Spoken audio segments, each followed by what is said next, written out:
D5 Hindi channel में आप सबका बहुत बहुत स्वागत है। आज हम बात करेंगे दास्तान कोहिनूर।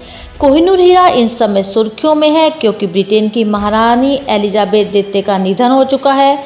अनेक राजाओं के हाथों से होते हुए कई देशों की सैर करते हुए ये कोहिनूर हीरा जो भारत का था वो ब्रिटेन कैसे पहुंचा, आज हम आपको यही कहानी बताएंगे। अंग्रेज़ों द्वारा कोहिनूर पर कब्जा किए जाने को 173 ईयर हो चुके हैं। 29 मार्च 1849 को महाराजा दलीप सिंह ने अंग्रेज़ों के दबाव में जब दस्तावेज पर हस्ताक्षर किए तो लाहौर किले के साथ साथ मशहूर हीरा कोहिनूर भी अंग्रेज़ों के कब्जे में आ गया। सबसे पहले तो माना जाता है कि दक्षिण के किसी प्रदेश, संभवतः आंध्र प्रदेश में जब माइन किया गया तब इसे निकाला गया। बाद में इसे वारंगल के भद्रकाली मंदिर में देवी की एक आंख में लगा दिया गया। बाद में तुर्कों ने इसी मूर्ति की आंख को निकालकर अपने कब्जे में ले लिया और उसके बाद मुगलों के प्रसिद्ध तख्ते ताउस का निर्माण शाहजहां ने करवाया। उन्होंने सैकड़ों छोटे बड़े हीरों और रत्नों को इसमें जड़वा दिया, जिसमें कोहिनूर भी एक शामिल था, और इसे तख्त के सबसे ऊपर लगाया गया। और उसके बाद इसकी दो कहानियां फिर से प्रसिद्ध हुई। एक तो कि वो दिल्ली के कत्ले आम के बाद जब नादिर शाह ने मुगल बादशाह मोहम्मद शाह को हराकर तख्ते ताउस पर कब्जा किया तो उसने कोहिनूर को तख्ते ताउस से निकाल दिया ताकि वह उसे अपनी बाह पर बांध सके।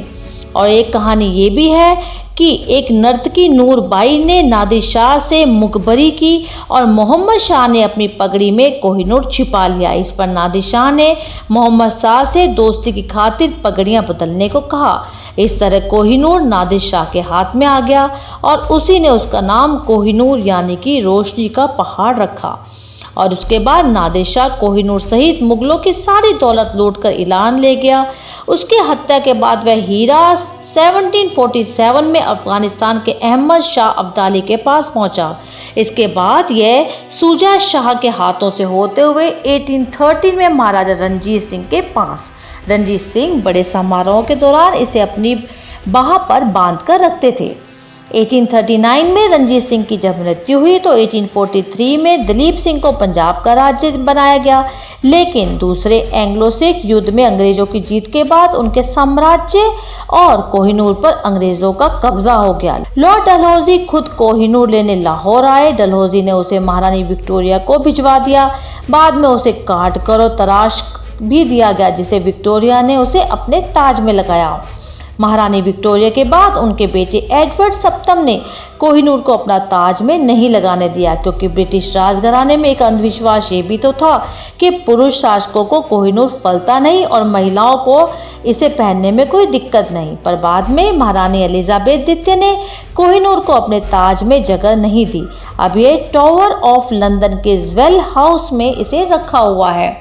भारत इसकी वापसी के लिए बहुत प्रयास कर रहा है। सबसे पहले 1947 में आज़ादी मिलने के बाद पहली बार ब्रिटेन में कोहिनूर सौंपने की मांग की गई, फिर 1953 में, उसके बाद 2000, 2005, 8 और 10 में लोकसभा में भी यह मुद्दा बहुत गरमाया।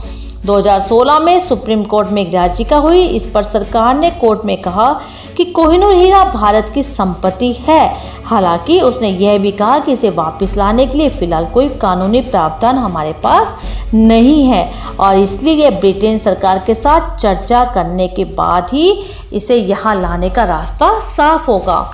कोहिनूर का जो मूल वज़न है वो है 191 कैरेट यानी कि 36.2 ग्राम, और अब जो उसका वर्तमान वज़न है वो है 105.6, क्योंकि अब उसको तराशा गया है।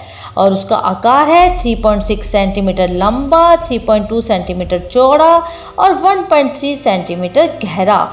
और आप इसकी कीमत का तो अनुमान भी नहीं लगा सकते। इसकी कीमत है 4,780 करोड़ रुपए यानी कि 59.1 करोड़ डॉलर।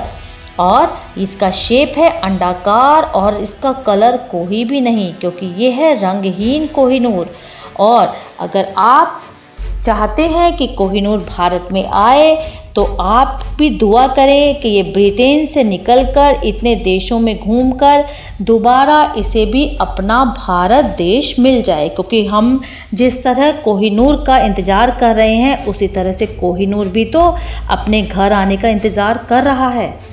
अगर आपको भी ये जानकारी अच्छी लगी तो D5 हिंदी को सब्सक्राइब करें और कमेंट बॉक्स में अपने कमेंट अवश्य लिखें।